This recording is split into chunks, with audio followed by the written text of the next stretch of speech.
अन्ना को कभी नहीं पता था कि जिस पति को वह आर्थिक तंगी में समझती थी, वही आदमी अपनी प्रेमिका पर लाखों रुपए लुटा रहा है। एक दिन अन्ना किराने का सामान खरीदने गई। भुगतान करने के लिए जब उसने अपना बैंक बैलेंस देखा, तो उसके खाते में केवल $6 बचे थे। अन्ना मन में, बस अब और नहीं, मुझे यह रिश्ता छोड़ना ही होगा। कुछ समय पहले ही अन्ना को घर से फोन आया था। उसके पिता को अचानक हार्ट अटैक आया था और उनकी सर्जरी के लिए तुरंत $1 लाख की जरूरत थी। अन्ना ने अपने पति से मदद मांगी। अन्ना, पापा की जान खतरे में है, कृपया कुछ मदद करो। पति, मेरे सारे पैसे निवेश में फंसे हुए हैं, तुम किसी लोन कंपनी से पैसे ले लो।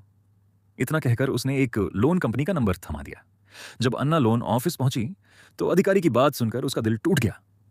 लोन अधिकारी व्यंग्य में, आपके पति ने पहले ही फोन करके बता दिया था कि आपको तुरंत पैसों की जरूरत है। कितने ख्याल रखने वाले पति हैं आपके।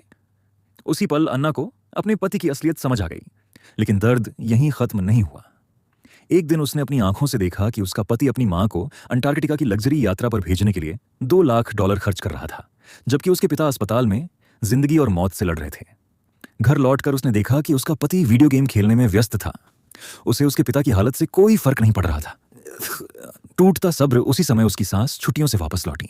पति खुश होकर, मां, आपकी यात्रा कैसी रही?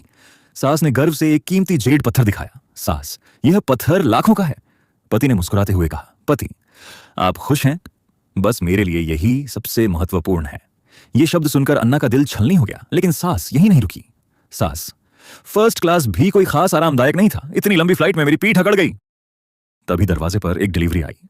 पता चला कि पति ने अपनी मां के लिए $80,000 का आयातित मसाज बाथटब खरीद लिया था। अन्ना सदमे में खांसने लगी, लेकिन सास को उसकी परवाह नहीं थी। सास घृणा से, अपनी बीमारी दूसरों में मत फैलाओ। फिर उसने चिल्लाकर कहा, सास, जल्दी जाओ और खाना बनाओ। इस बार अन्ना का सब्र टूट गया। अन्ना, आज मैं खाना नहीं बनाऊंगी। इतना कहकर वह अपने कमरे में चली गई। बाहर मां बेटा उसे कोसते रहे, लेकिन उसने एक शब्द भी नहीं सुना।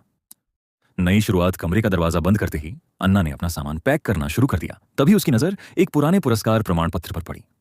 उसे याद आया कि वह कभी उद्योग की सबसे प्रतिभाशाली डिजाइनरों में से एक थी।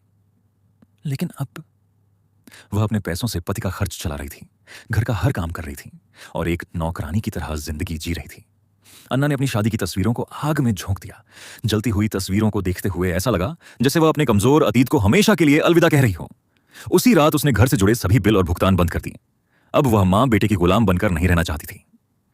अगली सुबह जब नाश्ता तैयार नहीं मिला, तो सास गुस्से से आग बबूला हो गई।